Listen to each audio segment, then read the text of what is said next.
ஹரிஹி ஓம். ராதே கிருஷ்ணா.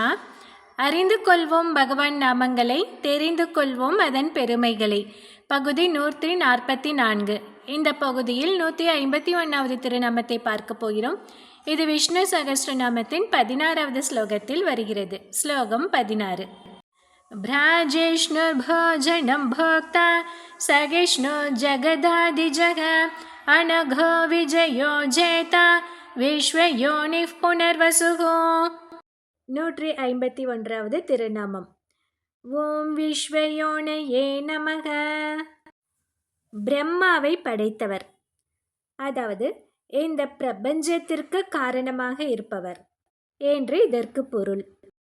இதை தெரிந்து கொள்ள ஒரு சிறுவனின் வாழ்வில் நடந்த ஒரு அற்புதத்திலிருந்து பார்க்கலாம். இது 13ஆம் நூற்றாண்டில் நடந்த ஒரு அற்புதம். அப்போது கடலூரை அடுத்து உள்ள திருவகிந்திபுரத்தில் வேதாந்த தேசிகன் வாழ்ந்த காலம் அது. அந்த ஊரில் உள்ள ஒரு வேத பாடசாலையில் தேவநாதன் என்ற சிறுவன் வேதம் கற்று வந்தான்.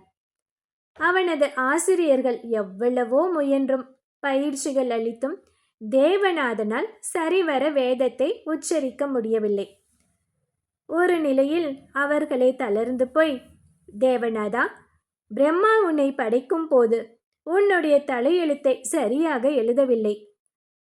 உனக்கு கல்வியே வரவில்லை, உனக்கு கல்வி அறிவே உண்டாகாது என்றும் உன் வாயில் வேதமே வராது என்றும் பிரம்மா உன் தலையில் எழுதிவிட்டார் போலும்.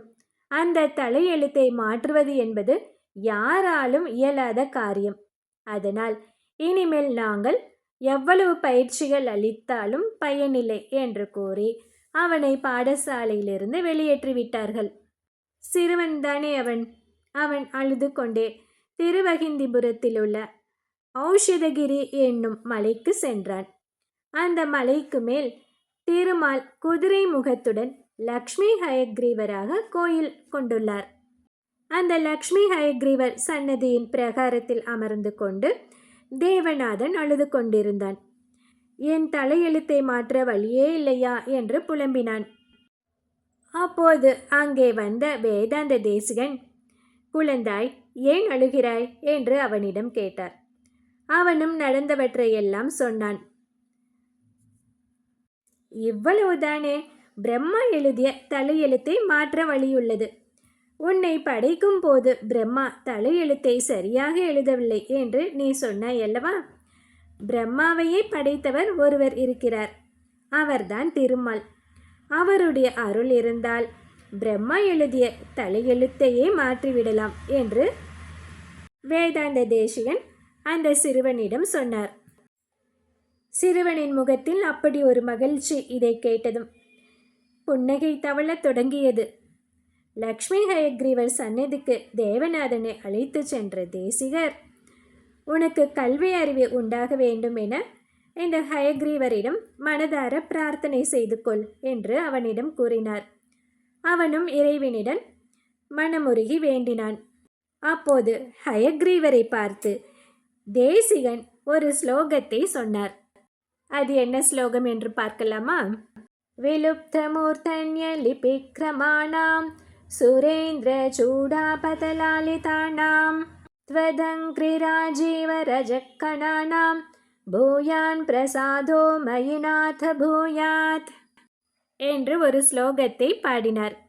அதாவது, யாருடைய பாதத்தூளியை தேவர்களும் தங்கள் தலையில் தாங்க நினைக்கிறார்களோ, யாருடைய பாதத்தூளி பிரம்மா எழுதிய தலையெழுத்தையே மாற்ற வல்லவதாக இருக்கிறதோ, அத்தகைய ஹயக்ரீவ பெருமாளின் பாதத்தூளி எப்போதும் என் தலையில் இருந்து பிரம்மா எழுதிய தலையெழுத்தை மாற்றி அருளட்டும். இதுதான் அந்த ஸ்லோகத்தின் பொருள். அப்போது அர்ச்சகர் சிறுவனின் தலையில் ஹயக்ரீவரின் பாதுகையான சடாரியை வைத்தார். இப்போது நீ பாடசாலைக்கு செல் என்று சொன்னார் தேசிகன். மலையிலிருந்து இறங்கி பாடசாலைக்கு அவன் சென்றவுடனே அவனுடைய குருமார்கள் அவனது முகத்தில் புதுப்பொலிவு தென்படுவதை கண்டார்கள். அவனை பாடசாலையிலிருந்து விரட்டிய அவர்கள் மீண்டும் சேர்த்து கொண்டார்கள்.